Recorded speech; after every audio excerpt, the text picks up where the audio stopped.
book discussion, Lonesome Dove, a novel by Larry McMurtry, foreword by Taylor Sheridan, also noteworthy. So the novel is a period of time in American history when the cowboys were sort of accessing the western part of the United States. The time is in the 1860s, late 1860s, after the Civil War, and we're talking about a bunch of people who were Texas Rangers, so they were protecting the border to Mexico. They lived next to the Rio Grande, and they became cattle farmers, and they're moving from Texas up to Montana. So it's a road trip, but it's a Wild West road trip. That means there's no roads. This is prairies. This is rocks. This is wilderness. This is danger. This is adventure. So the book is about that time period, as McMurtry said, before the lawyers and the bankers came, but right after the West was conquered from Native Americans. So the army was there. It was not safe, but there wasn't a war going on anymore. So there was this wilderness time, this the proverbial Wild West. There is no law. The law is what you make out of it. And I think from a literary perspective, McMurtry works here with a duopoly, two of the main characters, Gus and Cal. Cal is stoic, Gus is the full of life, living embodiment of lust and adventure. They both need each other. And at the end of the book, one of them dies and the other one kind of loses purpose and kind of dies, not physically, but the soul goes away. So that's, I think, a very interesting construction that McMurtry uses in the book. So I think kudos to that. But let's get back to I want to say three things about this novel. It's a very long novel. It's a classic, and it's in a time. It's written in a style, I would say, that to me it's reminiscent of the Russian, literary big, magnates like Dostoevsky and Tolstoy. It's more like that. It's not a Steinbeck style novel. It's not Hemingway or anything like that. So it's a bit untypical for American 20th century literature, in my opinion. It's more, it's very detail oriented. The dialogues are very sort of everyday dialogue. So it reminds me more of the Russians, actually, but it's very well constructed. There's a lot of psychology in the book, maybe not as much philosophy, but definitely a lot of psychology. Gus and Cal are very complex characters. There's other characters too. So I think the first thing I want to say, this is definitely a novel about the human condition. And it's a raw novel. It's raw in the sense that we're talking about the human condition in the wild. But it's not kind of a Robinson Crusoe type novel. So this is the very unique Wild West setup where we have nature and lawlessness, but we also have Western cultural pillars. So it's maybe Wallace Stegner certainly has some influence here, or not influence, but it's kind of like Wallace Stegner, like when in one of his books, The Angle of Repose, when he describes the West as this wild place with civilization, like how the women bring civilization from the East Coast to the West. So this is a very unique setup. So it's not Robinson Crusoe, it's not the conquistadores in Spain, or it's not Marco Polo or the Taipans in China. It's not like that. It's you're on your own.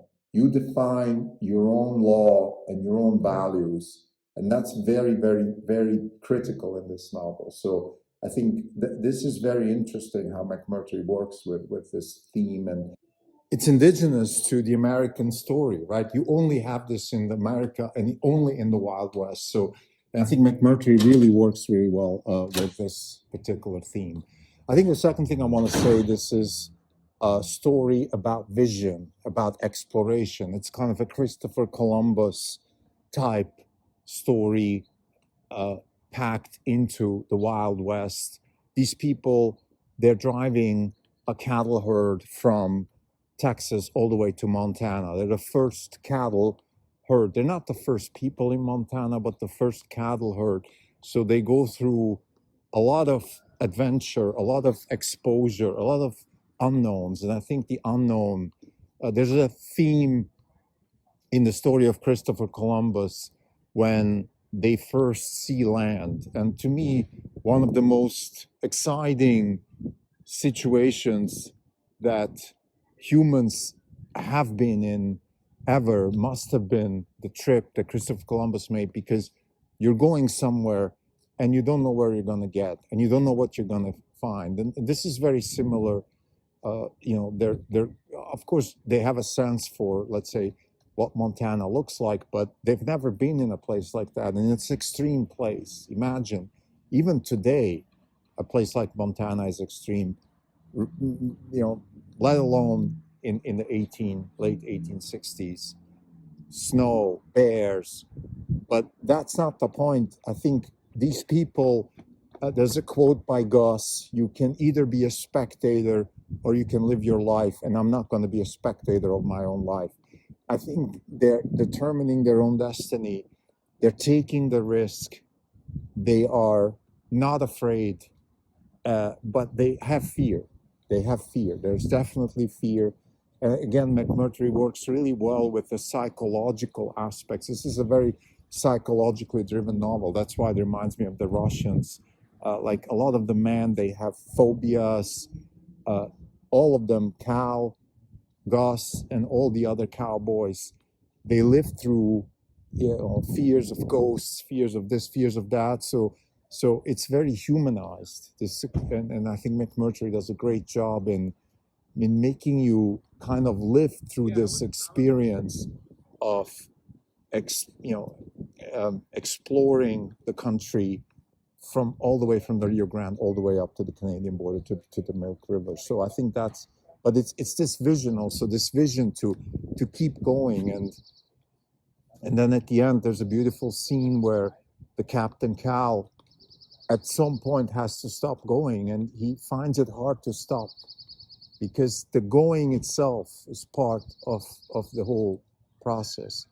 So it's the process itself of keep going north, not necessarily getting to destination. Of course, they eventually get to destination, and they eventually actually choose to settle and everything. But it's a fascinating story. And the third thing I want to say, again, this is also a story about love. There's a lot of themes of love here. The love of a man to a woman, the love between two friends, the love between son and father, the love between mother and son, the love between mother and daughter. So a lot of themes are playing here. McMurtry uses, again, dialogue and everyday situations. He's not very philosophical. He doesn't compose complex environments. It's very basic stuff. But there is a lot of that. And I think I would characterize this as a sort of, maybe call it very, very hardcore man-woman separation. There is the woman, and she has a role to play in the world. And by the way, I'm not talking about things like kitchen or any of that stuff. This is much, much more high level. The woman is the conscience. The woman is the cathedral of love, the cathedral of care and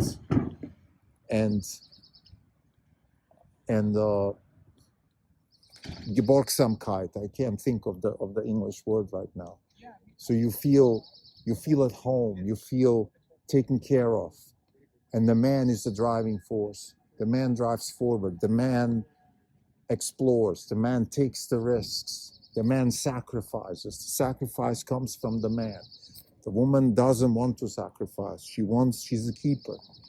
She wants to keep her kids. She wants to keep her house. She wants to keep her sanity. So that's kind of the way I see it. I'm not saying it's the right or wrong way to do it or any of that. I'm just saying that's how McMurtry portrays the complex relationship between man and women. And even though this is the Wild West, even though this is a very raw Western type environment, nevertheless, there is a lot of room for the female and the male interaction.